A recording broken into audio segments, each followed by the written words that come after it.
O ministro Marco Aurélio Mello encaminhou um ofício à presidência da Corte informando a data, 5 de julho próximo. A data limite era 12 de julho, quando Marco Aurélio fará 75 anos de idade. Pois é, tá chegando a hora. No próximo dia 5 de julho, o presidente Jair Bolsonaro fará sua segunda indicação para uma das 11 cadeiras no Supremo Tribunal Federal. Isso, claro, se atender ao pedido do presidente da Corte, Luiz Fux, para não indicar o substituto de Marco Aurélio antes de sua aposentadoria. Da primeira vez, quando contemplou o agora ministro Nunes Marques com a escolha para a vaga de Celso de Mello, o presidente não esperou a despedida do decano da Corte. Na época, aliás, a nomeação surpreendeu seus mais fiéis aliados, que esperavam o cumprimento de uma promessa feita ainda em 2019. Por isso, o meu compromisso: poderei indicar 2 ministros para o Supremo Tribunal Federal. Um deles será terrivelmente evangélico. Por isso, se o primeiro escolhido tinha como credenciais o bom trânsito entre os políticos, o segundo deve ser o terrivelmente evangélico. Vários nomes já apareceram, mas agora todas as apostas recaem sobre o atual advogado-geral da União, André Mendonça, ex-ministro da Justiça, que além de evangélico se mostra leal às ações e declarações do presidente. Porém, como lembrou na quinta-feira o colunista Lauro Jardim, nas próximas semanas Bolsonaro terá outras 2 escolhas importantes para sua relação com o judiciário. A primeira será a nova ministra substituta do Tribunal Superior Eleitoral. E a favorita é a advogada Maria Cláudia Buchianeri, igualmente com trânsito entre os religiosos. Em setembro, o mandato de Augusto Aras termina na Procuradoria-Geral da República. E hoje ninguém duvida da sua recondução. O doutor Aras, ele não é governo. Ele é um guerreiro que vai ter em uma de suas mãos a bandeira do Brasil e na outra a Constituição. De que forma André Mendonça se consolidou como o nome de Bolsonaro para a vaga no Supremo? Como suas escolhas reforçam os laços do governo com lideranças evangélicas? E qual é o perfil da provável nova integrante do TSE? Esses são os temas do Ao Ponto desta sexta-feira. Eu sou o Roberto Maltic, estou com a Carolina Moran, e nesse episódio conversamos com a repórter Mariana Muniz, da sucursal de Brasília, e com o editor de País, Thiago Prado. Fique com a gente.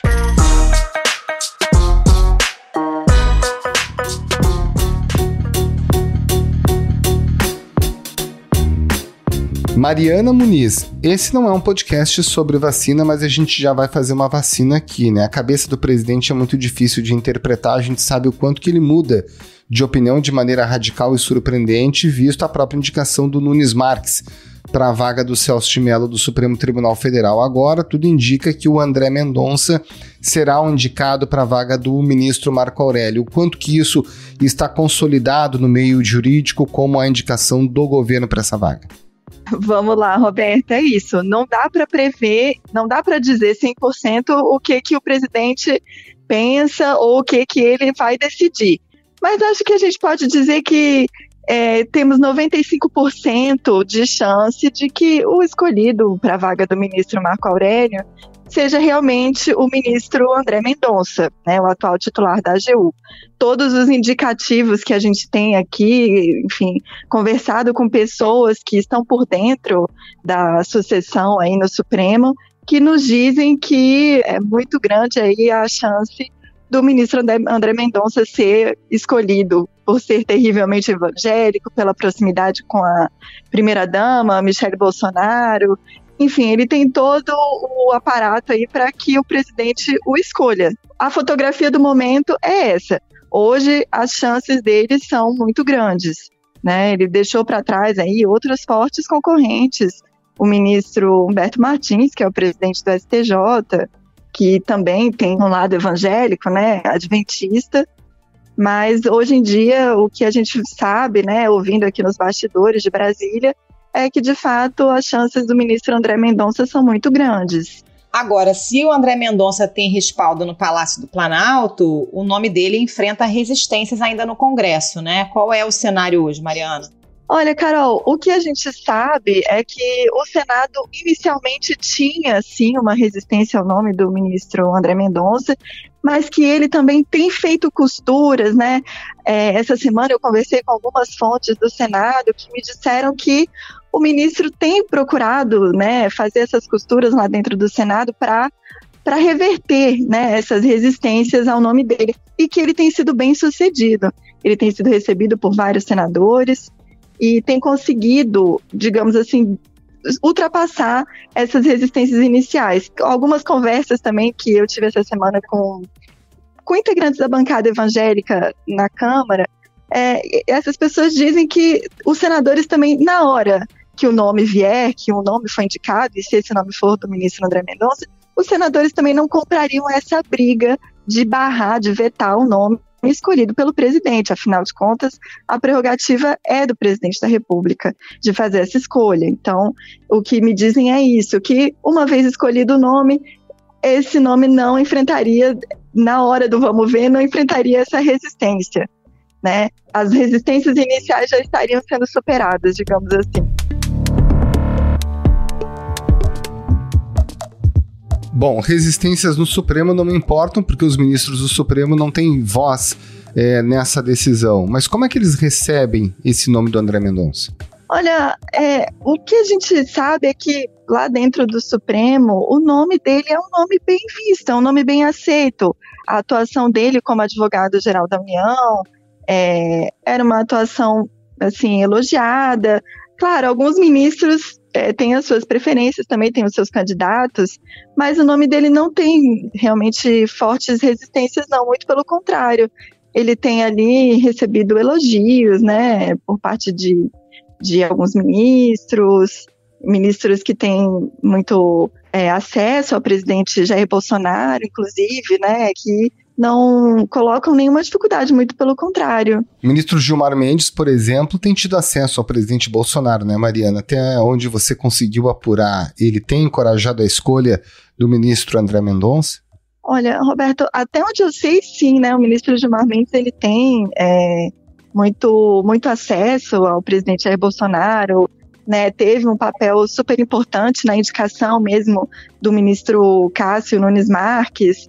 Então, o ministro Gilmar é sim consultado e o ministro André Mendonça, inclusive, tem procurado, né, o ministro Gilmar Mendes, procurado uma aproximação do ministro Gilmar Mendes, com certeza tem um papel aí importante nessas consultas que o presidente Jair Bolsonaro faz. Mariana, essa indicação para a vaga no Supremo não é a única na mesa do presidente Jair Bolsonaro, né? Que outras nomeações ele tem aí pela frente que são importantes? Olha, Carol, como disse o colunista Lauro Jardim, a BIC do presidente ainda tem mais duas escolhas importantes para fazer, né? Mais uma delas é o Procurador-Geral da República, né? A escolha do Procurador-Geral da República, que ao que tudo indica, Augusto Aras será reconduzido, né, para o cargo de Procurador-Geral da República. O mandato dele de 2 anos se encerra em setembro. Então é muito provável, tudo se encaminha para que ele seja reconduzido, né? O Procurador-Geral da República, Augusto Aras, defendeu que o presidente Jair Bolsonaro possa escolher como vai prestar depoimento à Polícia Federal. Juliana, Bolsonaro vai ser ouvido naquele inquérito que apura a tentativa dele de influenciar na Polícia Federal. Aras chegou a ser considerado, o nome dele foi muito falado inicialmente para essa vaga do Supremo, mas, de fato, pesou essa questão da indicação de um ministro evangélico, né? O ministro André Mendonça é pastor da Igreja Presbiteriana, enfim. E Aras tem se mostrado ali muito parceiro do governo Jair Bolsonaro, à frente da Procuradoria-Geral da República. Então, o que a gente sabe é que no Palácio do Planalto, Aras é visto como o nome certo, né, como uma recondução de baixíssimo risco, né, para o governo Jair Bolsonaro, que seria então muito importante continuar com ele à frente da Procuradoria-Geral da República. Apesar de que no atual momento, na PGR, na Associação Nacional dos Procuradores da República, né, estão acontecendo aí as prévias para a escolha da lista tríplice, mas esse instrumento já foi ignorado pelo presidente Jair Bolsonaro em 2019 não há nada que indique que ele possa sequer cogitar seguir essa lista tríplice, que não é uma lista tríplice vinculante, né? O presidente não precisa seguir. Então, tudo leva a crer que realmente Augusto Aras será reconduzido para mais 2 anos aí à frente da PGR. E, além da PGR, a gente tem a vaga para o Tribunal Superior Eleitoral, né? Foi montada uma lista tríplice inédita, inclusive, apenas com mulheres, né? São 3 mulheres concorrendo ao cargo de ministro substituto. Essa vaga, né, ela é para alguém que vem da advocacia, né? O TSE tem uma composição diferente, ele é composto por ministros do Supremo, ministros do STJ, e também há essas vagas para ministros que vêm da advocacia.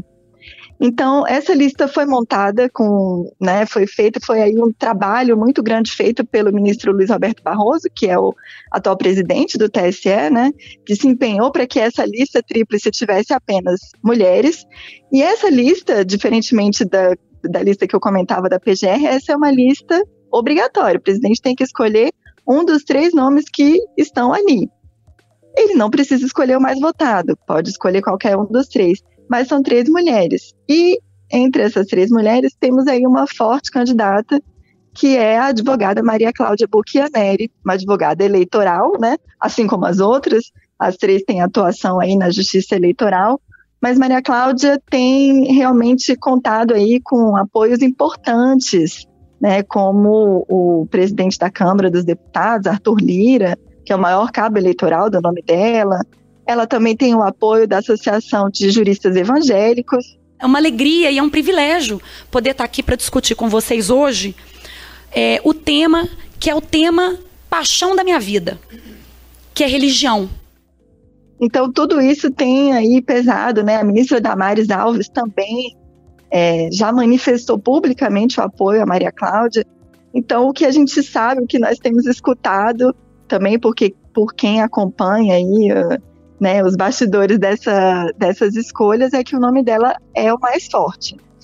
Mas, assim, temos outras candidatas, né? Temos as outras integrantes da lista, a doutora Marilda Silveira, que também, enfim, uma advogada muito famosa aqui em Brasília, e que conta com o apoio também de peso do ministro Gilmar Mendes, né? Ele é o grande cabo eleitoral de doutora Marilda aí para o TSE.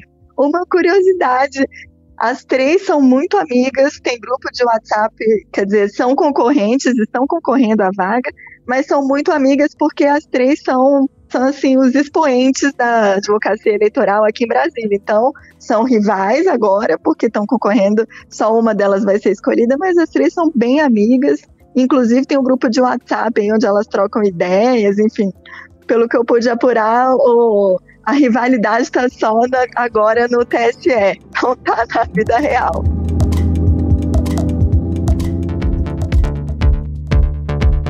Agora, Mariana, muita gente fez o raciocínio de que o procurador-geral Augusto Aras estava tomando uma série de decisões muito claramente favoráveis ao presidente, interessadíssimo na vaga do Supremo.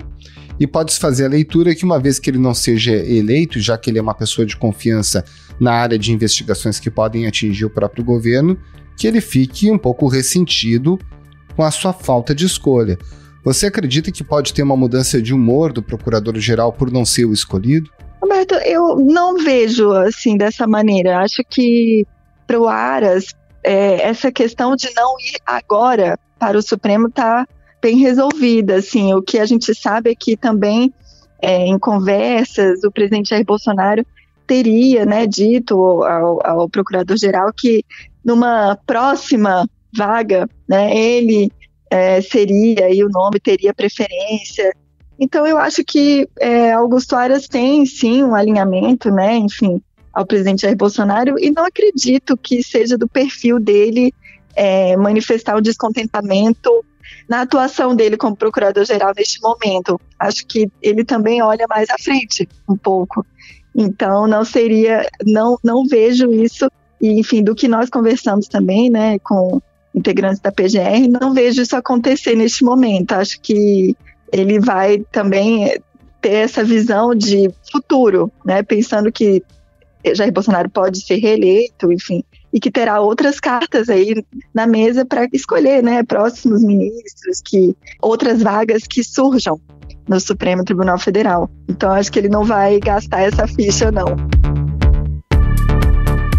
Mariana Moniz, muito obrigada pela participação. Bom trabalho para você. Valeu, Mariana. Muito obrigado. Um abraço. Obrigada. Tchau, tchau.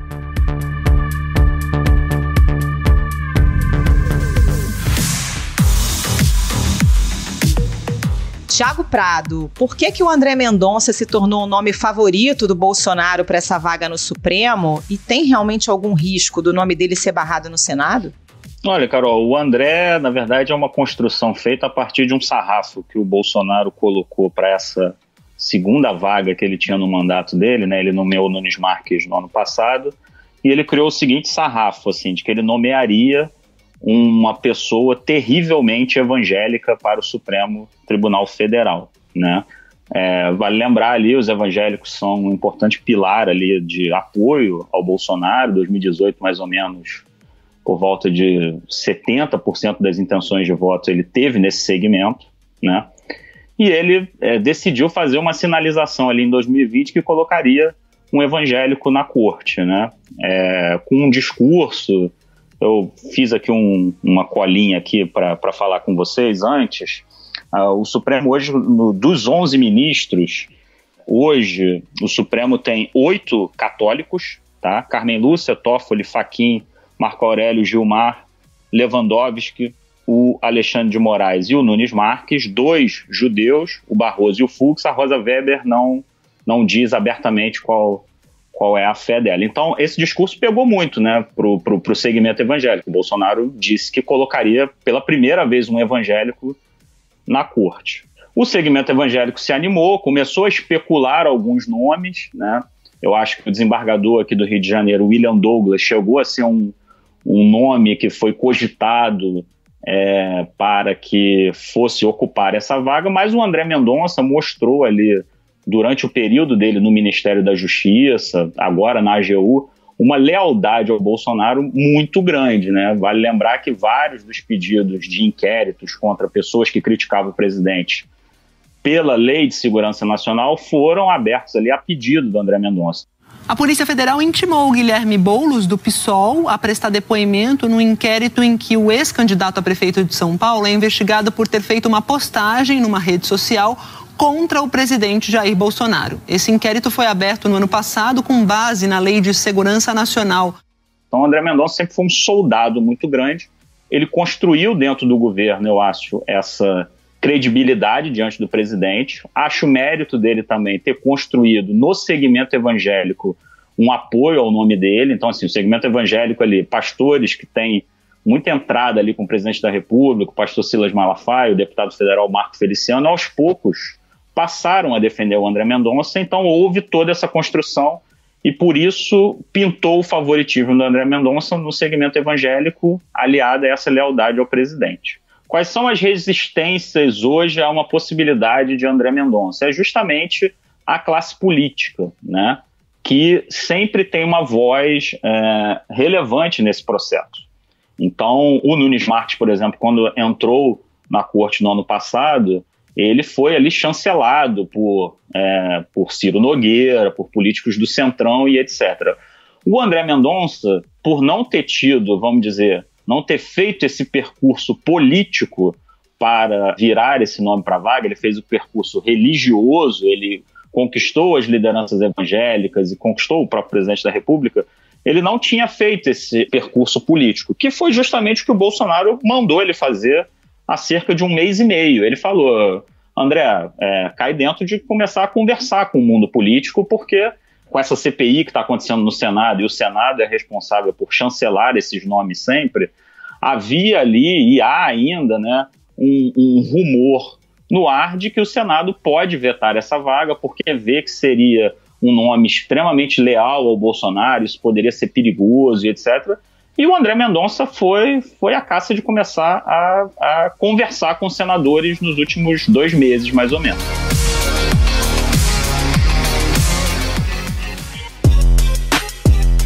Agora, Thiago, no detalhe, para as pretensões do governo Bolsonaro, qual é a importância da escolha de um ministro que se enquadra nesse perfil que o próprio presidente menciona de terrivelmente evangélico?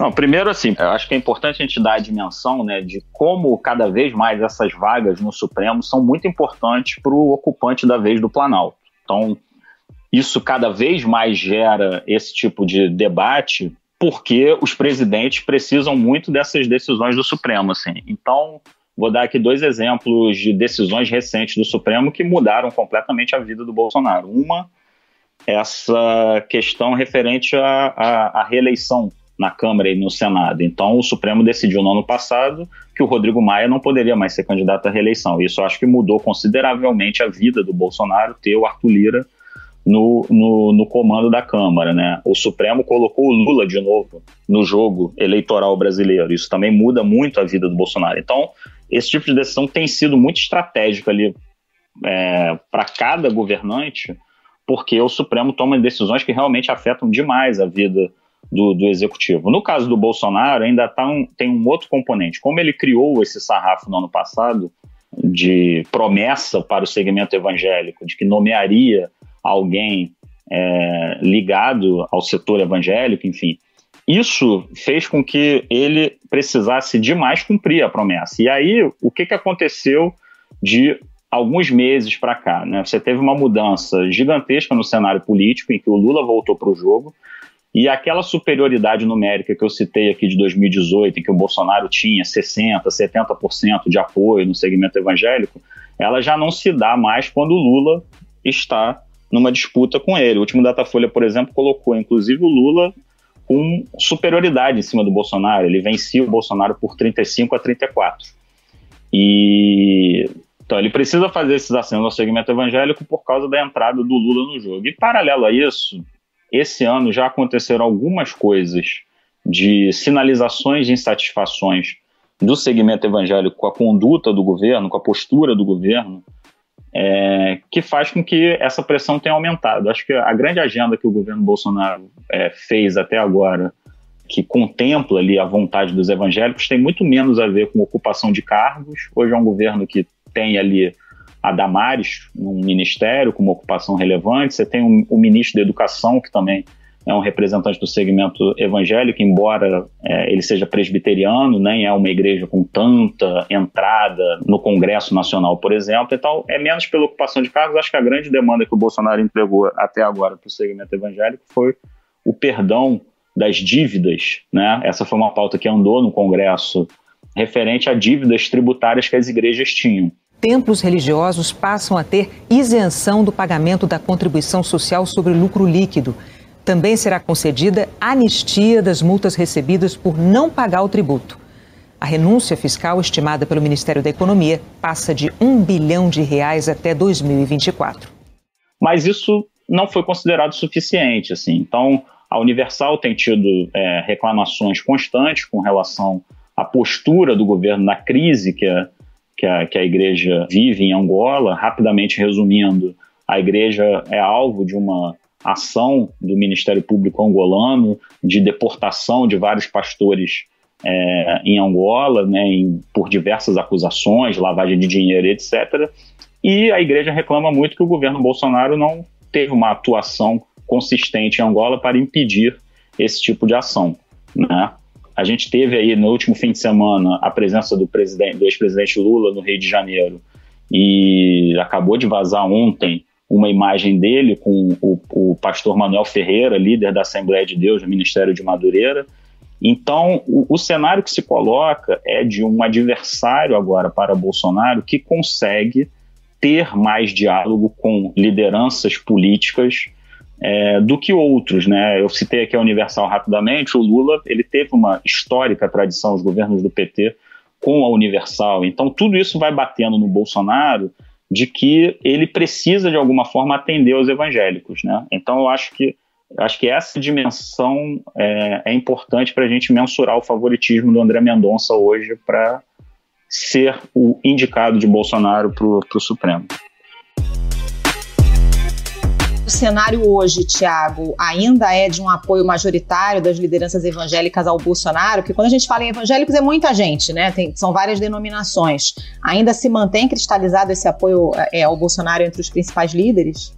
Acho que sim, acho que ficou um caminho difícil de ter volta, né? Porque eu citei aqui, por exemplo, a Universal, né? Por mais que tenha apoiado o Lula e a Dilma no passado, etc., e o Bolsonaro hoje esteja tendo esses problemas, mas ficou um caminho um pouco sem volta no sentido de, então, ir para o outro lado. A mesma coisa o Manuel Ferreira, eu citei aqui encontrando o Lula, mas, por outro lado, a Assembleia de Deus, o Ministério de Madureira, tem 2 parlamentares, o Tony de Paula e o Cezinha de Madureira, que são parlamentares muito ligados ao Bolsonaro. O Cezinha esteve na motociata de São Paulo, o Tony de Paula dispensa apresentações, como ele é um personagem da política que é muito ligado ao bolsonarismo. Então, eu acho que, ainda que esses sinais estejam sendo dados, acho difícil, na questão das lideranças evangélicas, eles abandonarem o Bolsonaro de uma maneira assim tão rápida. Só que a gente precisa entender um pouco que evangélico não é rebanho, então não é o líder evangélico diz uma coisa e o cara na ponta faz. Então eu acho que esse que é o jogo que está dado, assim, ainda que as lideranças hoje ainda estejam com o Bolsonaro, o fato é que na hora de fazer uma pesquisa ali, você vê que o Lula está pau a pau com o Bolsonaro no segmento, assim, entre realmente os fiéis ali. Thiago Prado, muito obrigado mais uma vez pela sua participação aqui no Ao Ponto. Um abraço e um bom trabalho. Valeu, Thiago. Abraço. Valeu, Motico. Obrigado, Carol. Um abraço aí. Valeu.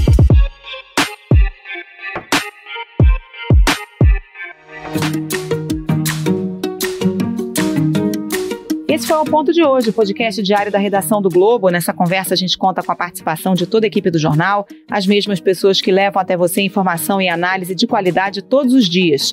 Quer saber mais? Assine o Globo. Acesse assineoglobo.com.br e confira todas as notícias e reportagens especiais. A produção foi do Bernardo Ionechig e a edição é do João Guilherme Lacerda. Tchau. Até mais.